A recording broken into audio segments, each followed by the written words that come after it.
Hey everybody, welcome to our Meet the Leadership series. I'm Annie, and today we will be interviewing Architect of Life. Hi, Architect. Hey guys, How are you? I am fantastic. This is a great day today. I just got home from work about half an hour ago, so I'm doing phenomenal. Awesome. All right, so I guess we're just gonna get into it right here. So, our first question: how did you stumble across Prestige Gaming? Um, well, first off, I found it through the Gary's Mod TTT server, and I found a few friends on that server, or I made a few friends there.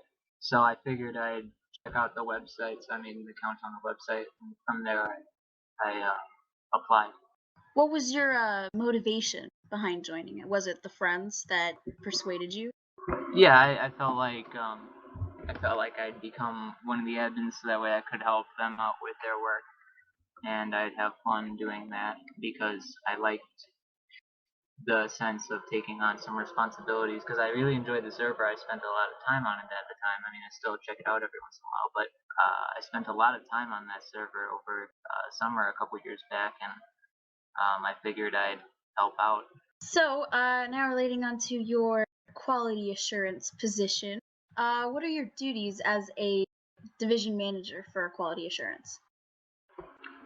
Well, since I have access to admin speed, it's mostly changing names, checking things that can't be checked by advisors, looking over advisors' work, making sure that there are advisor positions filled within the assist, processing QA work in general, such as applications under leadership review, approved applications and leadership reviewing them, posting server activity.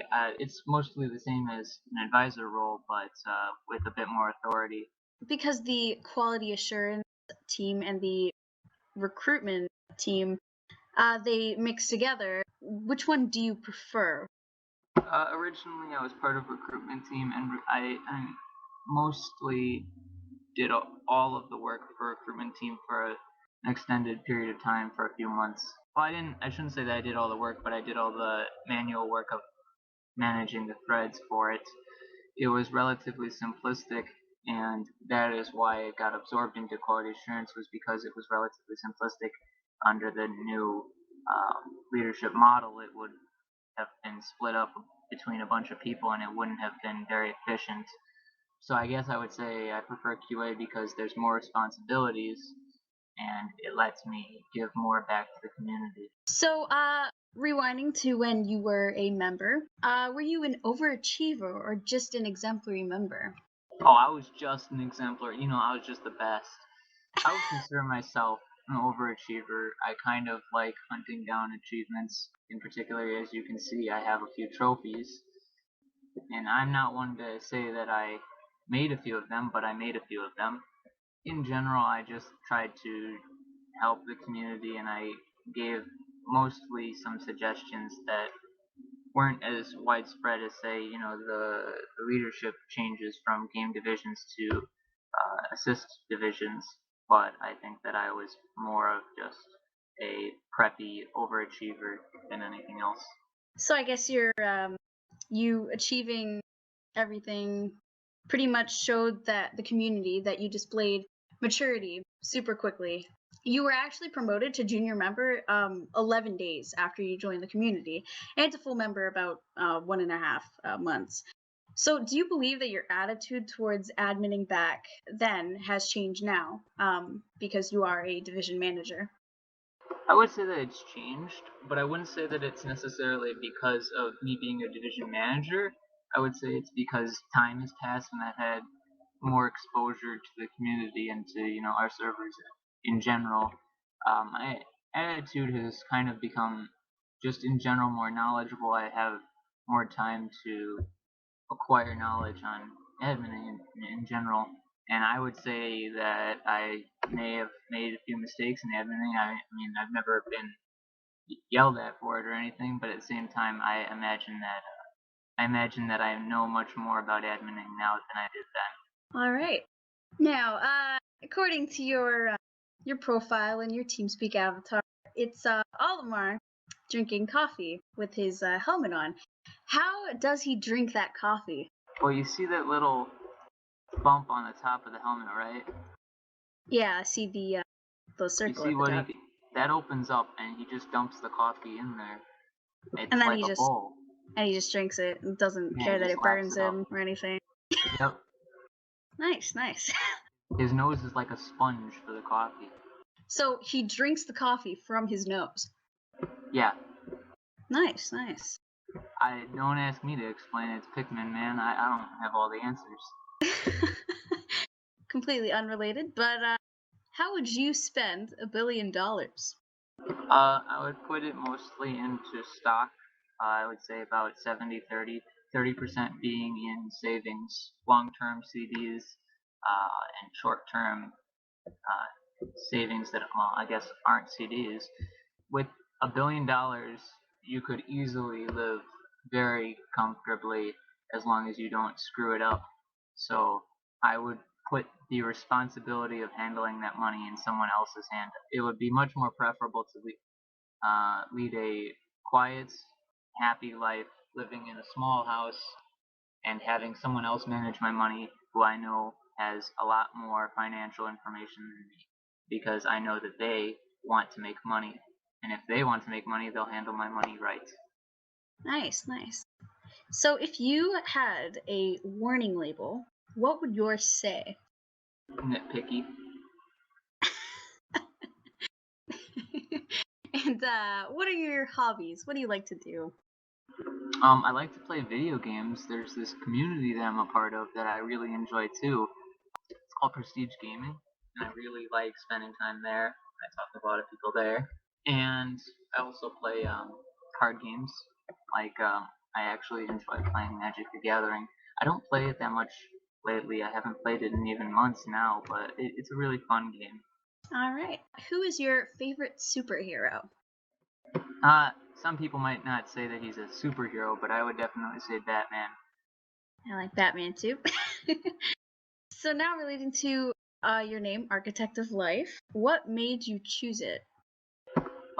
It's been, I think, about 6 years since I chose that name, and I think, although I don't have a pin on it, I believe it relates to Homestuck, actually, because at the time when I was a little kid, 13 years old, I actually read a bit of it, like I read maybe, what was there of it, and I think that influenced it because they had like a very similar model for some of their character names. I think that was an influence. I don't think that explicitly made me name it that way. I don't have a pin on my name's origin story, so to speak, unfortunately. And if somebody in this community had the name Architect of Death, would you make them change it? Well, considering we have someone with the forum account Architect of Life, no, I wouldn't mind. It's far enough apart, and I mean, people do just call me Architect, but at the same time, I don't think that that's too close. If it was like Architect of Lith, yeah, I would make them change it. But nah, Death is alright. All right. So, which Prestige Gaming member would you want to be stranded on an island with? Cookies so I can eat them. And Realistically, I mean, Cookies is a really cool guy, so I'd actually be very likely to pick him. Another person might be Kit Kat Pandas because she's really nice and she's very helpful, and I get along with her a lot. One of the two definitely would be my choice, and I'd be hard pressed to have to choose one or the other. and who do you think is the closest person to you within this community? I kind of think it's the same. I would have to say either Pestilence, Kit Kat Pandas, formerly Lust. Anyone in the old Gary's Mod division kind of has a special place for me because they all knew me very well and I knew them very well, and I still considered that closeness to be there. All right. So now looking into the long run in this community, what do you think your long-term goals are for the community? The success of the community to the best extent.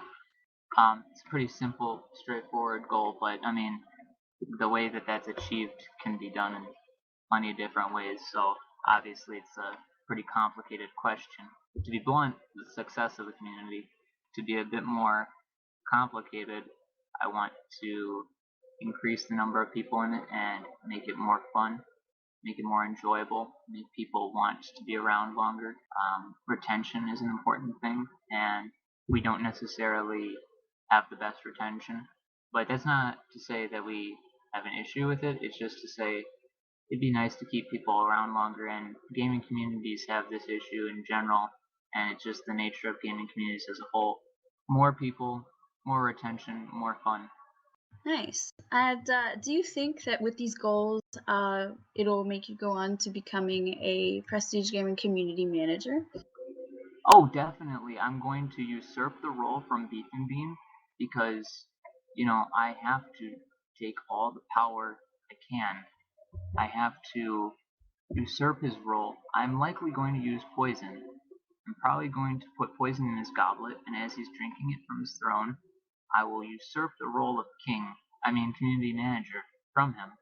And then I will unveil my ultimate plan, banning cookies. I think I can agree with that. Oh, also banning Qadassa. I should add that. I would definitely hail to you as the king. I mean, community manager, of course. Nah, but Beef and Bean's great. And just going a little bit back to QA, why do you think people should join quality assurance? Because it's a consistent workload and it demonstrates dedication very easily if you're able to handle that workload. It's a lot of fun in general because we have server activities, we have responsibilities on TeamSpeak processing people's really fun writing reviews. Well, you're required to write reviews as part of your responsibilities for QA. That means that you are basically obliged to meet people and learn more about them. And if you enjoy learning about people, if you enjoy meeting new faces and talking with people and just getting to know them, then you should join QA. All right. Well, I guess that is all. So thank you, architect. Not a problem. Happy to be here. And I guess we'll see you all in the next Meet the Leadership.